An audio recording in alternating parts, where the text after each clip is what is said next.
Gusto, a $9.5 billion human resources software startup, has just hired a senior employee from GitHub and Tesla as its new chief financial officer. The $9.5 billion human resources software startup Gusto has long seen itself as being on the road to an IPO and just hired a new chief financial officer that's gone through it all before. On Tuesday, Gusto announced that Mike Taylor has joined up as CFO. Taylor is a veteran exec who served as AVP of Finance at Tesla during its IPO, and was most recently the chief financial officer at Microsoft-owned GitHub.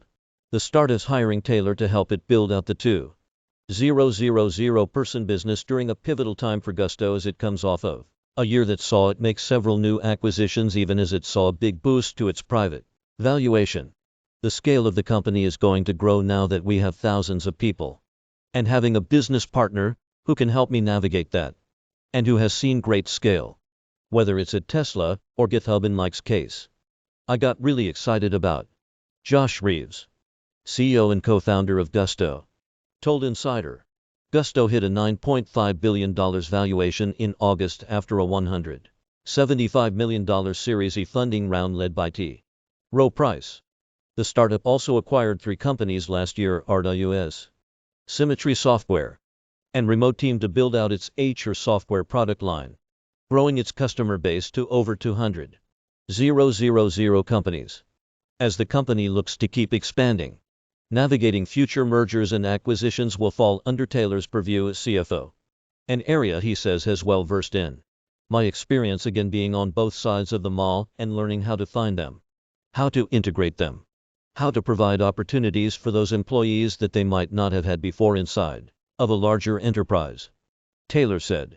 I'm going to look to partner with my fellow team members to make sure we do that. It's a hot time for HR software companies across the market. A remote work world brought newcomers like $475 million oyster to the scene, even as these startups challenge established giants like $98 billion ADP software and $159 billion into it. But Gusto has high ambitions with plans to one day go public, as Reeves has hinted at in the past. Reeves declined to provide details on when it might make that move, but reaffirmed comments he made to Insider in 2019 that Gusto's IPO is a matter of not if, but when. When Reeves made those comments, Gusto had just raised a $200 million funding round. Regardless, however, Reeves says that where Taylor comes in is to help the company keep growing as it continues what he calls a multi-decade journey to build out the business. Taylor also brings a familiarity with the Gusto suite of products. His wife runs a small early childhood education center that relies on Gusto for its HR and financial management. Taylor tells Insider, I got to use Gusto software firsthand, Taylor said. It really crystallized that this was a company that someday it'd have to be a part of.